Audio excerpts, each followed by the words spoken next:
Hi, everyone. My name is Brenda Studt. I'm with Excelsior Creative, an affiliate of the Excelsior Group. We're based in Minneapolis. We are a branding and marketing agency focused on real estate and real estate related businesses. Cool. And in this episode, Brenda talks a little bit about her journey, what the importance of brand at different parts of the life cycle. What do we talk about? Like lease ups versus after the first changeover versus you even got into a little bit of fix and flippers and when it makes sense. Anything else that we talk about? I think, how do you tie brand and the squishy stuff back to owner goals? And we didn't talk a whole lot about metrics, but just ROI and pushing rents and owner related things. Yeah. Cool. Well, super interesting conversation. I hope you enjoy it. Just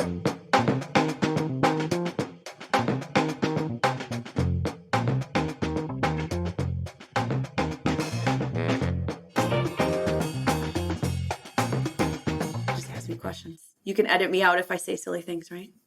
Sure. I've never edited yet. We have like Nicole. Nicole has asked a few times, like, "Oh, we should edit." It's like, no, that gets it's a slippery slope. I feel you start editing and it gets you in trouble. So what did we say we were going to talk about? The importance of brand, right? Importance of brand, yeah. What did you kind of open with here? Experience, journey. How'd you get into it? What you like? What you dislike? Yeah. Trends. Good stuff. So yeah, why don't you take us through quickly your your journey now, because when I met you a couple of years ago, you were you still brand, but I guess more on like working for Excelsior on the brand side, and now I guess you probably still do some of that, but you guys are also opening up a bit to do for other groups too. So I'm curious to hear just kind of like about that track that you've been on, and then I definitely want to get into. I'm sure that'll take us into the importance of brands, because a lot of apartment buildings just don't focus as much on that. It's like let's go sling some apartments, and that's about it. So yeah, great. Well, I've been at the Excelsior for 8 years, and the last 3 years, maybe 4 years, I would say that my group has really been functioning as an in-house agency. So we have been supporting the Excelsior Group and what they have going on, but we've also been billing on a project basis and kind of starting to track our time and moving towards that agency model. You guys didn't do that before? It was just like you were an in-house resource, but they could just use you as needed? Correct. We were set up more as a department. And I'm sorry, I don't want to be wrong here, but I'll ask anyways. You guys are mostly, well, no, you do third party. Do you do any owner-operated stuff? We're all third party. Interesting. So third parties, even though you're a shared resource, they weren't hounding you guys on, what am I getting for this out of that department? It's interesting. So I should probably also say that the Excelsior Group about 2 to 3 years ago could have made a shift in their fundamentals, I guess. They've been around for 15 years. And the first number of years they were focused on, they're an investment real estate group. A lot of multifamily. That was just sort of their comfort, their background. They had some commercial background also, but the portfolio at that point was primarily multifamily. Yeah. And Jennifer Gordon had come over from Pinnacle and was sort of slated to grow this multifamily business, which she's done an amazing job. And 2 to 3 years ago, we shifted from being that investment real estate company to being a collection of affiliate real estate related companies. Okay. So the Excelsior Group itself is really a platform where real estate related businesses can come and grow and foster and cross-sell and utilize shared resources. Cool. Multifamily is the largest kind of incubating affiliate, if you will. Okay. They have 100 plus employees, a number of properties, like 5,000 units under management, and all of those units are managed third party. Okay. Now, some of the leadership in the Excelsior Group proper may have equity or stake in those assets, but the Excelsior Group doesn't own any of them. So in a traditional owner-operator, we're not. We're not that. Right. Super interesting. So these companies, they're not necessarily the same founders or originating or ownership team. They're, as you're saying, they're different companies that decided to let's join forces. And some of them grew organically from that original model. Okay. So we had a residential land. We still have a residential land development group. And that kind of grew and started to add this home builder lending component, which is now its own affiliate, its own business. It's called Excelsior Capital, and it lends non-traditional capital to single-family home builders in the Minneapolis area. Okay. So they're related. The residential land group is buying up chunks of land and developing them and putting in curb and gutter and stuff and selling those lots off to national home builders. Yeah. Okay. But it's really interesting. I mean, it's a different setup than other folks I've talked to. It's very different. Yes. I mean, I would guess most of your clients are kind of this bread and butter multifamily company. They manage whether it's owner operator and or third party, but like that's their focus. We are just, there may be some commercial. Yeah. Like a tangential. Yeah. We're pretty diverse. Yeah. So then, over the 8 years you were shared, well, you said 2 years or 3 years ago, they started doing this new Excelsior Group model. But that's when, did you guys start tracking time then? Or when did the time tracking come in? We really started about 1.5 years ago. Okay. And for the first 3 years, it was just me. Okay. So I was brought on, we had, at that point, the company was small. I was number 30 employee and we're 200. Out of the entire group? Yeah. Wow. Yeah. Wow. That's crazy growth. It is crazy growth. It's kind of, I feel like I came in at just the right moment. I got to experience all the madness, like the good madness, the stuff that we've been able to learn is pretty cool. Yeah, I feel like you guys had this office last year. I think we've been here for about 4 years. Okay, but you guys definitely were expanding at the time. I didn't realize that you guys were doing that kind of growth. That's crazy. From the people side, headcount side. Yeah. Yeah. And as the portfolio grows, you need more boots in the ground and offsite people. Totally. Okay, cool. So then you started tracking time because folks at some point are going to want to know, like, how is this being attributed to me? And so pick the journey back up there.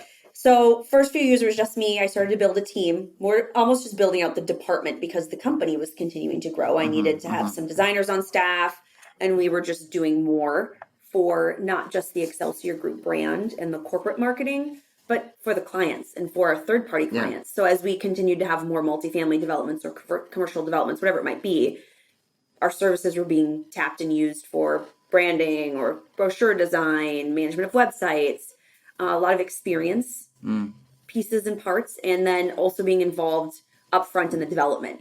What is the vibe and the story of this product that we're basically creating?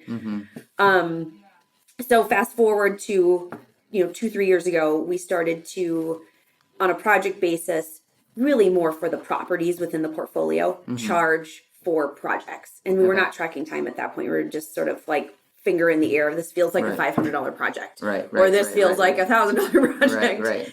And they seem to have a bit of a palate for that. So our intention was never to gouge them or to be unrealistic, but we wanted to sort of communicate that there was value and offer those services for fee, I guess.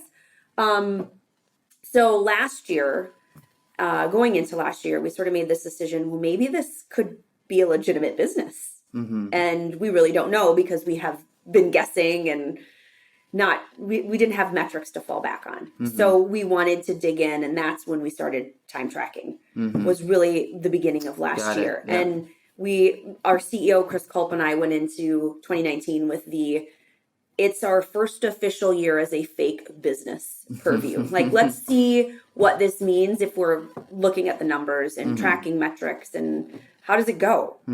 I mean, we always had a department budget and we were always doing well there, but it wasn't being scrutinized the same way. Because, exactly. Definitely, and I want to get into some of the work that you guys have done because I feel like it really stands out, at least from my experience. We see a lot of different properties, and every time we get one of your guys' projects, it's always like, well, this is handled. Like, there's no worry about what do we have to work with, So want to get into that, but so before people are like, well, this is good work, but we don't need to scrutinize. And then as you guys think about expanding beyond the properties that you're directly tied to as an actual business and an offering, then you guys start getting into the time tracking, as you're saying, and probably more analyzing costs more, just to see really what if there's enough room there. Absolutely. Okay. And you're tracking utilization rates and just really digging in and how can we be more productive because our time is our product. Right. As an agency. Right. Services. Tough gig. Exactly. Yeah. So I think we're fortunate in that we have a really strong base of built-in clients being at the Excelsior Group. So the platform for us brings strength in that we have the Excelsior Group on retainer. We have the multifamily operating portfolio on retainer. So we handle all of the marketing on a day-to-day basis for that portfolio. Yeah. We have another affiliate. It's our tenant representative or advisory, real estate advisory. Okay. Fancy way of saying brokerage group has us on retainer. So they just get X number of hours of consulting a month. Yeah.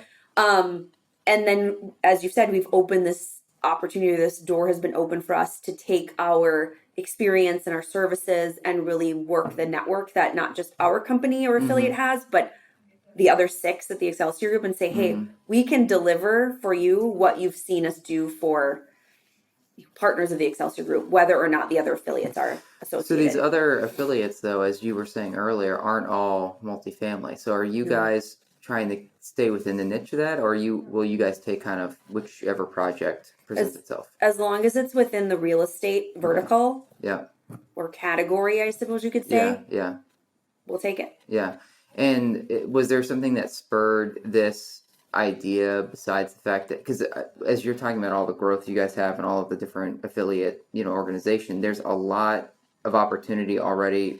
I say opportunity meaning work probably to go around. So what planted the seed to say, like, let's go beyond? It's a really great question. I think our culture and the spirit here is just very entrepreneurial.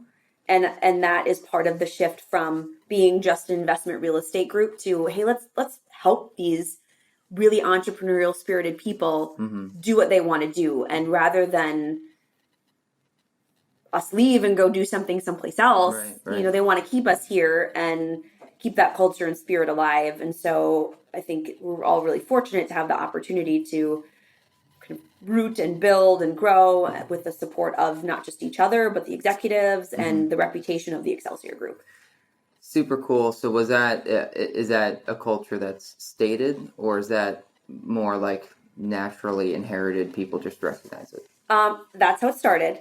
But as we went through this transition from, we started to adopt EOS. I don't know if you've ever heard of that. We do the same thing. Yeah. I would love to talk to you about that separately. So that happened about 24 months ago. And that was kind of the shift of, okay, well, the Excelsior Group, who are you really? And what do you want to be? And we outlined our core values. We have an acronym, HIPPY. Oh, so that's cool. Humility, integrity, positivity, passion, innovation, and excellence. Wow. Are our core values. Very similar to ours. Very similar. But I won't I won't go too far off track. So because I know we are short on time, it feels like, because I have so much I want to get to. So that's awesome. Cool. So then was it formalized, or, because I'll say, like, so I went to Fordham as an adult student. I skipped college originally, and when I took entrepreneurship class there, my professor was Chris Jansen. Don't hurt me. She's married now, so different name. But she was very big into intrapreneurship.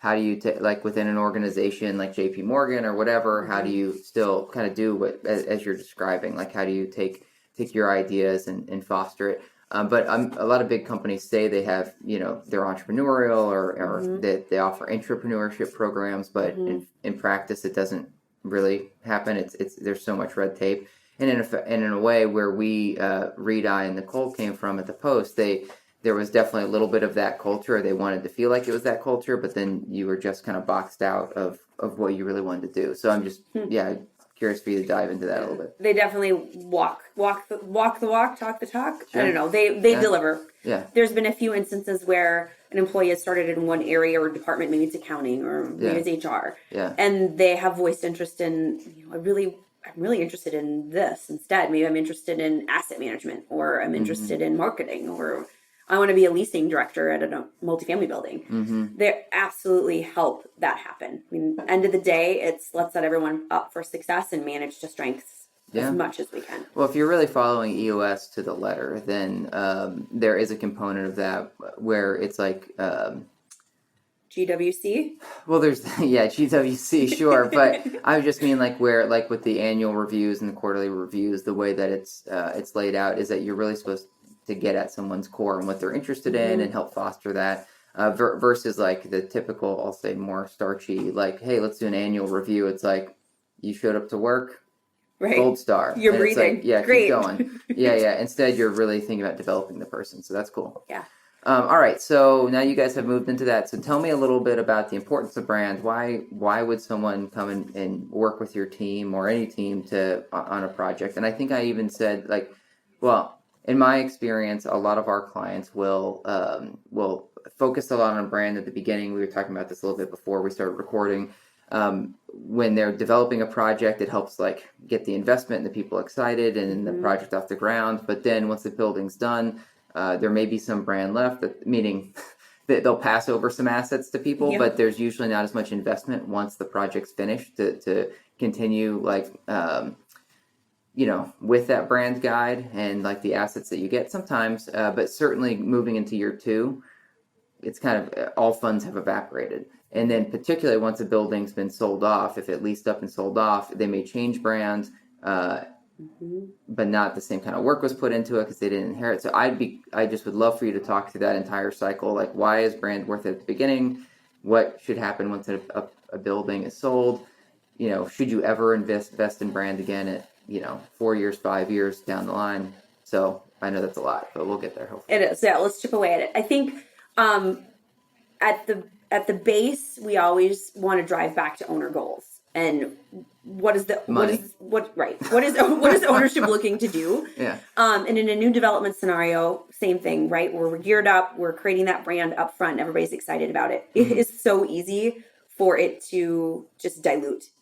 And it happens even before the building opens or 2 years past that. I mean, I look at it as a story. So think of generation over generation, stories get told and they kind of morph and change and adapt. So something we really try to do is have a consistent individual from beginning to end, if we can, and then also create tools for training.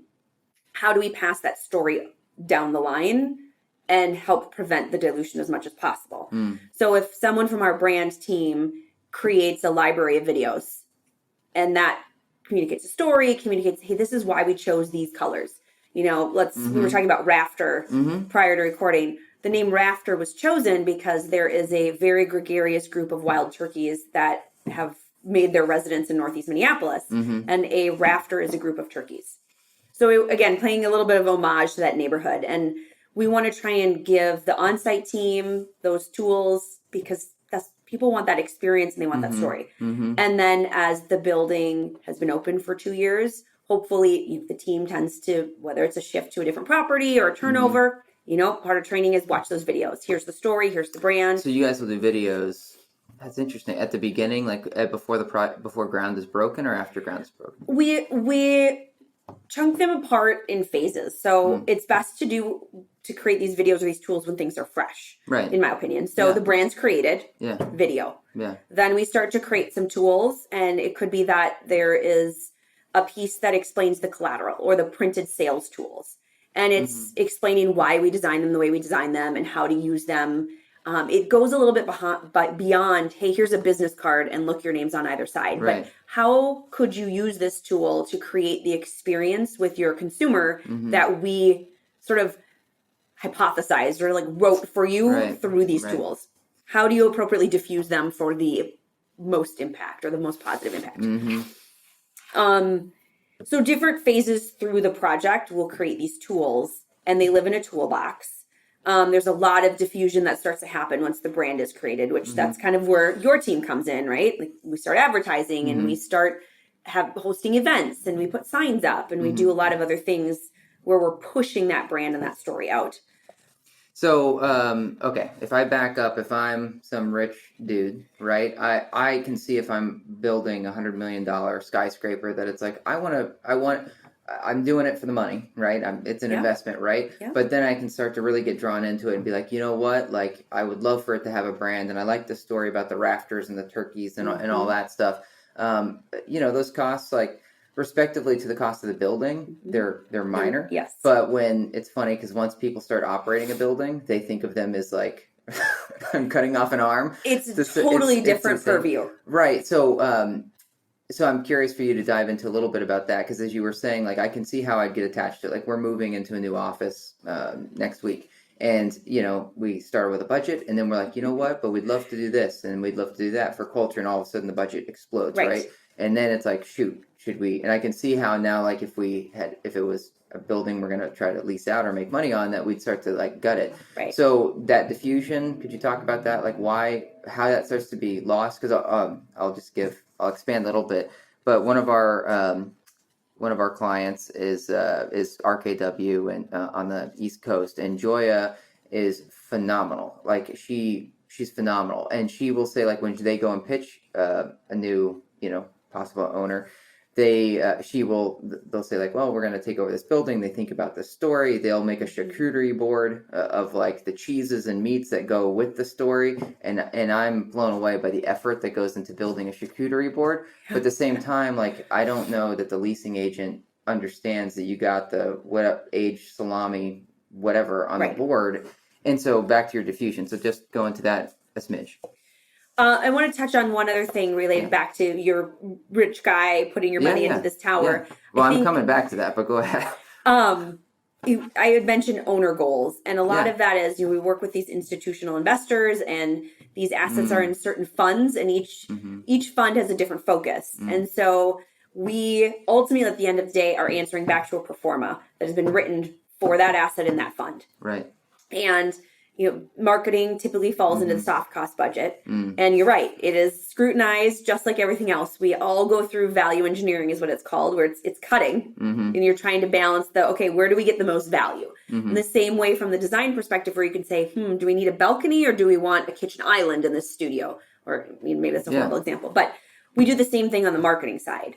And what we often will say is, all right, here are your goals in the pro forma, which also includes your lease up pace, which is you need to lease X number of units every week to stay on track and then to reach your budget occupancy, which occupancy is real dollars. So if you put $20,000 or you put the number in additional upfront, to be able to push your rents higher and set them and kind of like set the market rent and then also increase your occupancy. It's real dollars in your pocket. Totally. Well, that makes sense when you tell me, but I don't know, do you guys have data that will show like the difference between, because it's so hard, like every property is a snowflake, right? Yeah.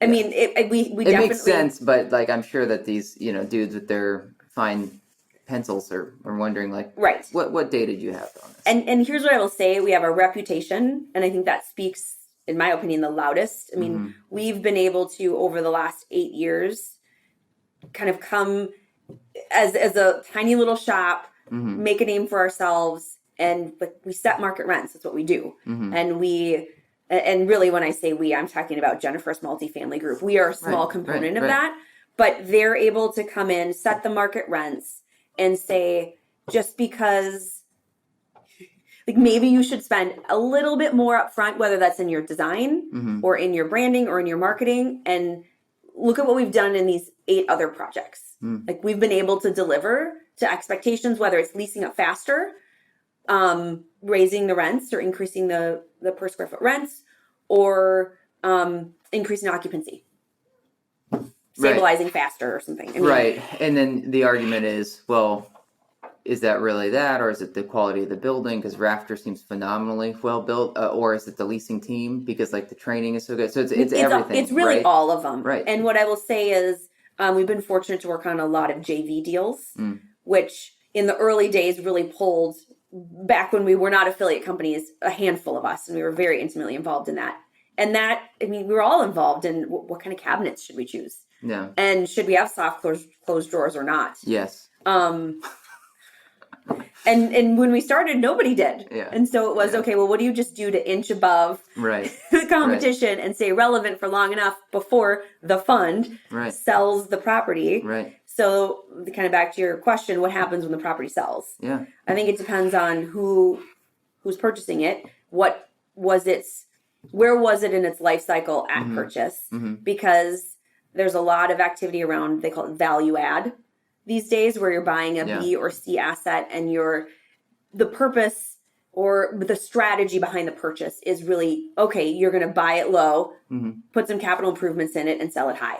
Again, you're going to put some love into it, some elbow grease. You're going to be able to increase market rents. You're going to be able to make money and flip it. Basically, it's a single family home flip for a multifamily building. Yeah.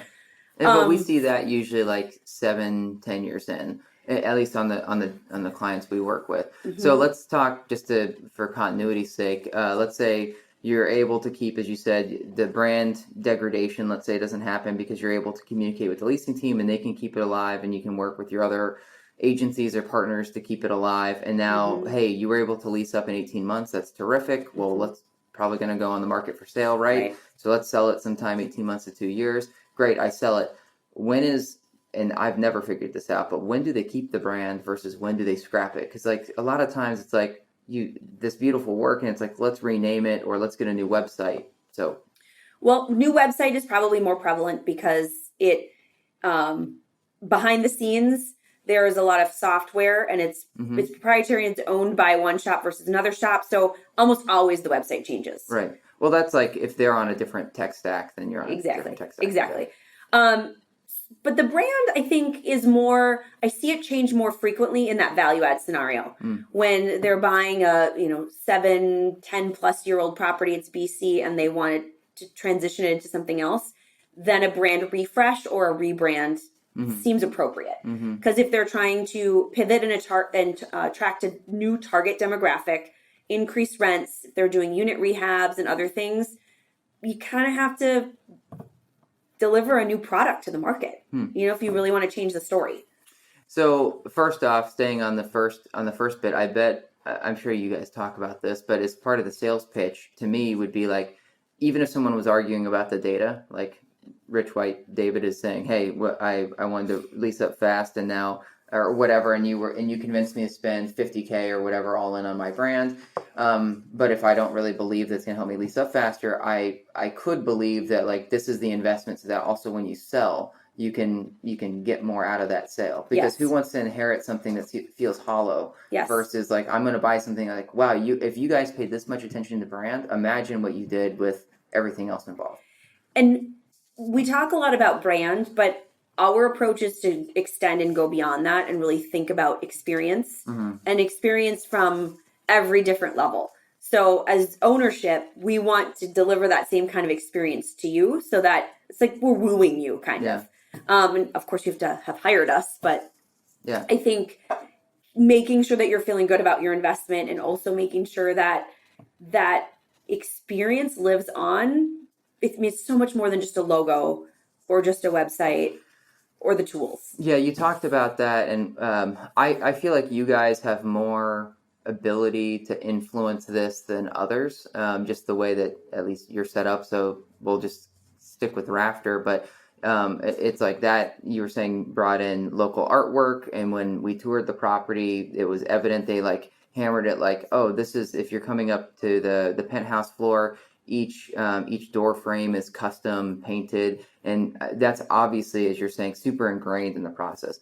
But you can imagine other third-party companies, and this is what I'm curious, they're limited, right? They can't do that stuff. Right. So I'm curious from like, let's say if you were inheriting another project, but you're not involved up front, let's say maybe one of your affiliates is buying a building now that's 2 years old, and they're inheriting the brand. So at that point, what's important to do from, as you're saying, the experience, because like the experience you talked about with Rafter, that's different, but you guys are ingrained. So now you're inheriting something else. Yep. So, we assess where is it at today? My team goes out and not just on property, but what's the advertising like? What's the tone? We wrap our heads around it. So kind of we discover what's out there. And then we make a recommendation of here are some shifts we think we could make. Again, tying back to owner goals. What do you want this to be? And money. Fundamentally, that's what everyone wants. But I think there's sometimes we get together and we talk a lot about what's the target demographic. What do they care about? Because one of my jobs is to keep the ownership and the entire group on track because we all have opinions and it's very subjective. but what does our muse or what does our target demographic care about? And for 1 second, I have to ask, so with all the fair housing stuff, how much can you consider that with brand versus when we're targeting, we have to take great lengths to not talk demographic or do something there. So I love this because there definitely is a character, let's say, to a building that will attract a certain type of character. So just... we have transitioned from focusing on traditional demographics, gender, ethnicity, income, age. We've thrown all of that away and we focus more on lifestyle traits. Yeah. Who are they today? Who do they aspire to be? What other brands are they allegiant to? And focus heavily on that. Right. So we kind of create this character. Yeah. It's a faceless, nameless character. At least it has transitioned to be so. Yeah. But it's more about a feeling and a vibe. Yeah. What I like about it though, and how I just started thinking about it was because when you say faceless, nameless, it suddenly feels like you're losing the character. But I'm actually trying to think of it more of like actually you're giving way more character, right? Because if you're just looking at skin color and gender, well, that's all different. Like each internal person's super different. Versus if you're talking about interests like psychographics and all this stuff, to me that's much more rich than what traditionally was done, as you were saying. And age is an easy one to pick on for this. I mean, there could be someone who is 23 years old and someone that is 70 years old. And they care about the same things from a psychographic or behavioral perspective. They're allegiant to the same brands. Maybe one of them is aspiring to be and one already is or something. But there's a lot more commonality that you can find. Yeah. Yeah, that's cool. So now you're saying, okay, well, maybe you don't have the same budget at that 2-year-old property that you just inherited. So maybe there's some like quick wins. So could you give some like, what's the easiest thing to make the biggest impact? Yeah, good question. We always dive right into website because a lot of the diffusion and the tactics or campaigns are driving back to website. And it's often your first impression. So what does that look like? What does it feel like? What's the tone? Is it speaking to that audience that we've sort of crafted, if you will? And then it's working with the sales team.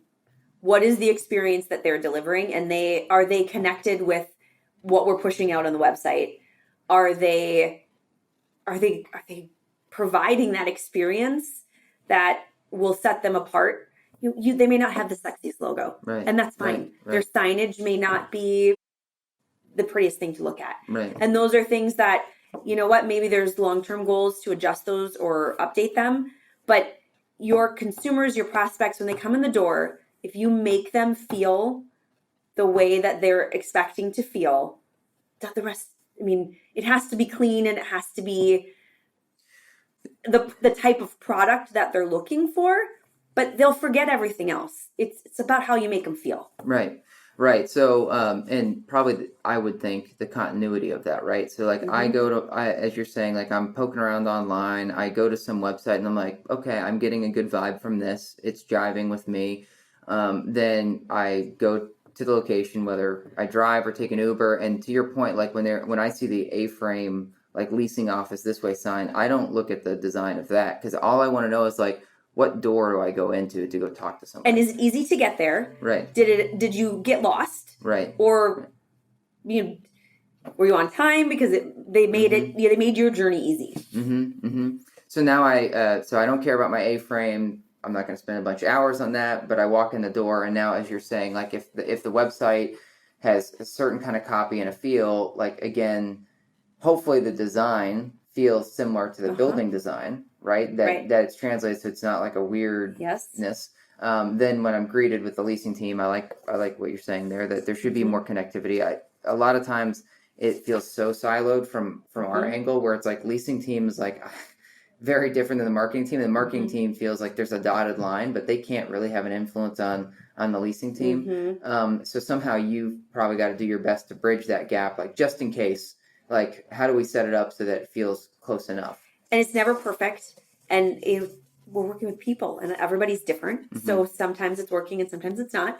But I think those videos we were talking about and that training and those tools and our culture just internally, it all helps. Yeah, I love that you're saying though the videos because a lot of times there's not videos for like that we're provided on assets that we're working on. Even if they've spent $30,000 on their website and brand, they're like, well, I couldn't really spring for the $2,500 video package or whatever that their branding agency provided, because it's hard to tie back an ROI to that expenditure when you're like, well, so that means I either like kill search for a month or do a video, right? And search you can tie ROI to, but to your point, like you're getting way more leverage out of that because it's training the on-site team about the feel of this thing almost as much as it matters to the client or to the customer.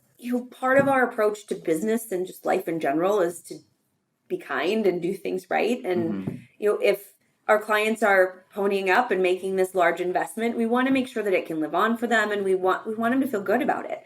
So it's part of our process.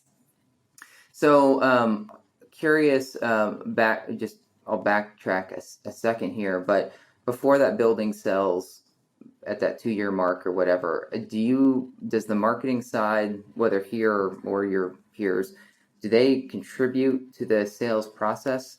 Meaning, like, as you're saying, like you're wooing the owner the first time, when it goes up on the market, do you get utilized at all to woo the possible next one? Less so than you would imagine. So a brokerage team is engaged, and they typically have their own in-house marketing team. And we work with a great group at CBRE, and they have an amazing marketing team. So they are creating the offering memorandum, OM.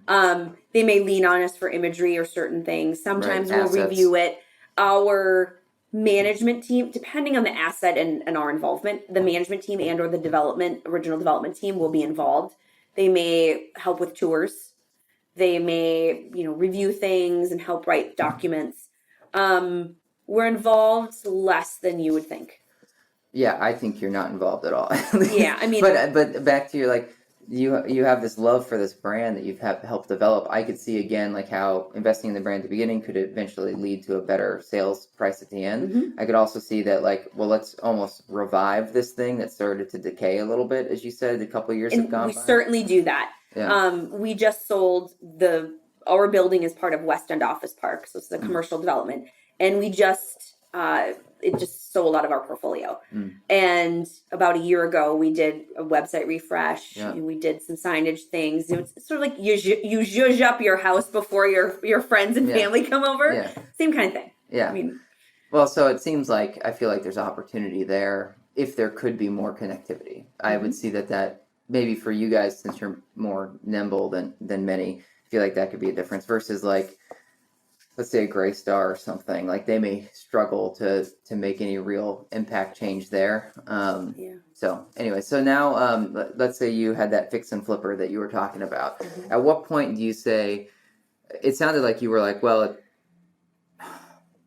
do you look at the reputation at all ahead of deciding like, hey, this fix and flip, we should rebrand or not? Is it more like, do you want to try to keep the name as often as you can, but just like change, like make the imagery and all that better? Like where's your thought process there? At the end of the day, the owner decides, do they want to rebrand or not?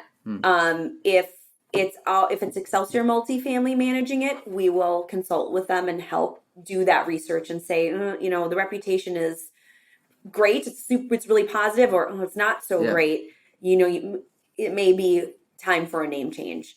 But if the owner says, nah, I like the name, we're keeping the name. Yeah. We don't have any pull. Right, I mean, we can say, here's a recommendation, one way or the other, but it's ultimately their choice. Yeah, frankly, there's a lot we've done lots of advisory work there on like fixing a bad reputation. Yeah. So in some ways it's like, it's so hard to get properties established because if they are selling every couple of years and their websites are changing every couple of years, usually there's a new URL. So the online presence is so hard to build that in many cases, I would prefer that we keep everything that we can and then just work on fixing the reputation as opposed to starting fresh because it's so hard to get going. Right. And oftentimes that will be our recommendation.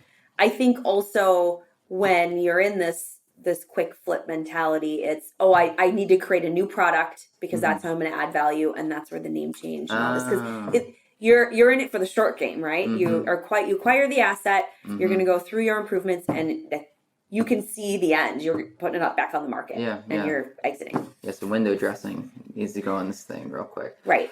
So where do you think is there a stage of a life cycle of a property where you think there's a greater chance that it makes sense to invest in this type of stuff?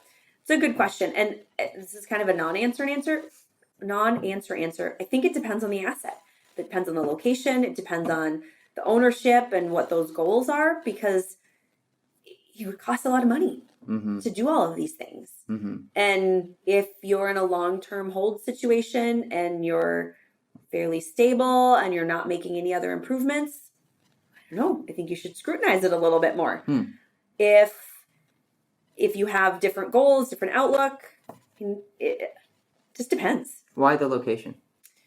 Some locations are hotter than others, and if you have a not so hot location, it could be that you pivot your product a little bit, it becomes more appealing. Or flip side, you have a great location, and that's what's helping keep your asset in a stable situation. I don't know, maybe you question a little bit more of your investment. I think our goal is to provide maximum value to our clients. And so we don't want to sell them a Maserati when they need a Honda. Right. So we talk about this. We do a lot of student housing, probably like 30% of what we do. And with student housing, a lot of times, depending on the school that it's associated with, they don't have to do anything. It's like, it's going to lease up 100%. Yeah, open it. So like, why spend on anything? So that's, I think, your point about location. It will lease. I think also reputation. How do you build those brand advocates, and how do you build that experience? I mean, I think great, you want to lease up, but maybe you want to have a waiting list. And, how do you grow that demand beyond just filling all of the units that you have? Interesting. Yeah, because then if you do the waiting list thing, then hopefully you can drive up prices even more, theoretically. Right. It's also interesting. I wonder how much the brand impacts, and since we've been talking a lot about squishy stuff here, like less hard data, but I'm wondering how much that brand, and if you can, it's like if you push brand really hard, to your point, you can have a better experience, and then how much that would impact retention rate. Because most people decide that they're gonna either move or stay in an apartment after 90 days, the first 90 days that they move in. And I could see how some of it, like if the Rafter folks, were really like kept highlighting all the local art and all that stuff, like maybe I would think like it would impact me more that first 90 days. And I'm like, okay. And then even if something started to go wrong or whatever, like if I started to poke around online later on and I see these other, like, I'll say like shells, these other buildings where they don't seem to have the same heart. Soulless? Yeah, soulless. Yeah, that's a great point. That may give me pause where I'm like, shoot, man, this building, like they focus so much on this stuff to be ingrained in the community. I'm not exactly happy with it, but is this soulless looking thing going to be any better for me? So I wonder, I could see how that would impact me anyways. Yeah, no, I think you're spot on. I think also the service that you're receiving, to your point, 90 days in, you decide, well, do they care about me? Do they not? Do they want me here? And that is somewhat out of our hands. I mean, we can help train up front and help engage the sales team on the experience that we have written, hoping that they push that out there. Yeah. I think it's also what other product is coming on to the market. Because if there is other product that's at the same or similar level, we keep seeing people want that next new thing. Service and experience, I think, is really important. Yeah, the other thing is it's super hard to stand out, right? Like just go to apartments.com and do like a search in your area, and there's a lot of properties, right? And we were just in Seattle 2 weeks ago, and we were doing tours, and there was this one property manager. I wish I could remember his name, but it's probably best I don't, so no one tries to take him away. But he in his building, and it's a Blanton Turner property, in his building, he knows everybody's name. As a leasing agent, he has been there since before the building opened. Like he was there. It was a rehab, so he's probably been there 3 years, which blew my mind because leasing agents, like, half-life are so little. Right. But I was talking to him, I was like, this guy is amazing compared to most leasing agents. Like he really cares about the building, and he talked about like the construction and like he was ingrained in it. And so if you have a fellow like him, brand probably matters less, right? But if you don't have someone like him, and as you're saying, like people are hard to hire. I'm criticized more by Reed usually because I say I wish we could hire robots. I mean, I love our team, but it's so hard to find people, and people are so, you never know what's going to happen in someone's life, right? And so I like dependable, hence the robot thing. So I go back to it, but with a brand, I could see like this is almost an insurance policy in a way against like, what if we can't find that leasing agent that really cares or is going to carry this through? You hope that but in a way I could, if I'm that rich owner guy, I feel like I could convince myself like, okay, this is a good way to protect myself. I think so. I would say that they show up together. I think good staff, good service is really important. But if they don't have a product or if the product hasn't been created and positioned well, really they may not be as successful as... Right. Okay. How about this angle? So we all know that you want to be proud of where you live. Like, right? That's very important. I think that's forgotten a lot about. We've been having this conversation internally, but because we're not curing cancer, right? But at the same time, we are like, it is important. Like a home is one of the most important decisions that someone makes. So if you invest in this brand and that experience is carried through, like I'm now living at Rafter, I could be like, well, I want to show my friends where I live now, right? I'm very proud of this, and that word of mouth helps. And then to your point about the leasing agent, I feel like if I'm given, back to your Maserati, if I'm given a product that looks like it's really well thought out, it's got a cool brand, I will feel better about where I work and what I do. Yeah. I think back to, so one of my first jobs, I was a car salesman. I was a terrible car salesman, but because I don't like selling. But it was a Dodge Chrysler Jeep dealership, and the Chrysler 300 came out the year that I started. And when it first showed up, I was like, "Holy cow! We have this." I mean, they're all over the place now. But beforehand, it was PT Cruisers that I'm trying to sling. I wasn't very proud of these PT Cruisers. I was like, "Yeah, sure, it's a funky car, whatever." But then the 300 comes out, and I remember it was like we had this like piece of gold because we could never keep them in stock, and it was like everybody just treated it different than they treated the Cruiser, and so I could see how that would impact the on-site staff. Yeah, 100%. Well, I know you've got to run to another meeting soon, but is there anything else that you wanted to touch on or get out? I mean, I feel like we can have 3 more sessions and talk about lots of things. So we will just say to be continued. Yeah, I can't. Yeah, we should, because I do want to hear more about this other journey and how you guys are going to approach it with, what are you calling the other, our company? Yeah. Excelsior Creative. Okay. Yeah, and should be known that you don't have to be part of Excelsior to use that. You guys going up against any other agency. Correct. Yeah. Yes. I guess for a plug, any specialties you want to like hit on there? I think if we're plugging, I would say that we can go up against any other agency. Where we are unique is that we have grown from the underbelly of, the investment real estate company. And so we probably know so much more from the owner side, and we understand those pains, and we understand how to deliver successful results within reality. Because I think agencies are amazing and they do some really creative, outstanding work, but it comes with a price. They don't know what COI is. They don't understand real estate. They don't understand, like, you can create these 6 tools that are super shiny and great. They're extremely sexy. Yeah. But they actually don't deliver results. Mm-hmm. They're not helpful. Mm-hmm. And so I think... Yeah. Excuse me, Brenda. You're good. Don't worry about it. She's late, I know. Oh, okay. We'll head out. No, we'll head out right now. Yeah. Thank you. So go ahead. Finish. So having that real estate experience and really understanding, what does an owner need? What's important? How do we get inside budgets? Because budgets are slim. I mean, it's just a different world. So I think we show up with a little bit more to offer. Yeah. Right? We can bring the creative side, but we can also bring a wealth of knowledge from the real estate owner side. Yeah, totally. Makes total sense. Can't wait to get into it more. But Thanks for the time, Brenda. Thanks for having Hope you me. enjoyed it. You're smiling, so that's good. Yeah, this was great. All right, cool. All right. Yeah.